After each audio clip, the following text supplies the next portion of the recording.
So இந்த business பண்ணிகிட்டு இருக்கும்போது எனக்கு வந்து நான் உங்க முன்னாடியே சொன்னேன் எனக்கு ஒரு வீடு வேணும் அப்படிங்கிறது. ஆனால் அதே டைமில் வந்து எனக்கு 2-3 ஆசைகள் இருந்தது. ஸோ அந்த ஆசைகளை நான் இன்றைக்கி நிறைவேற்றினதுனால தான் நான் உங்கள் முன்னாடி பேசிக்கிட்டு இருக்கேன். அதுக்கு காரணம் வந்து நான் இந்த உலகத்தில் இந்த பிரபஞ்சம், கடவுள் இப்படி எல்லாத்தையுமே நான் வந்து நிறைய இதுக்கான மன்றாடி இருக்கிறேன். ஸோ இது வந்து சக்ஸஸ்ஃபுல் ஆகிருக்குதா அப்படின்னு நான் வந்து உங்களுக்கு சொல்கிறேன். ஃபஸ்ட்டு வந்து எனக்கு ஒரு வீடு வேணும். ரெண்டாவது ஒரு ரெண்டல் இன்கம் வர்ற மாதிரி எனக்கு ஒரு வீடு, சின்னதாக ஒரு போர்ஷன் ஒரு வீடு வேணும்.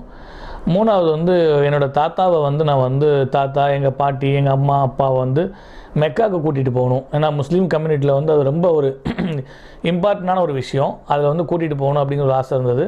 அது மீறி வந்து எனக்கு குன்னூரில் ஒரு வீடு வேணும், ஊட்டியில் ஒரு வீடு வேணும் அப்படின்னு ஒரு ஆசை இருந்தது. அதுக்கப்புறம் ஒரு ஃபார்ம் ஹவுஸ் இருக்கணும் அப்படின்னு ஒரு ஆசை இருந்தது. இதுதான் வந்து நான் வந்து ஆரம்ப காலத்தில் நான் வச்சுருந்தேன், என்னுடைய லைஃப் டைம் கோலாக வச்சுருந்தேன்.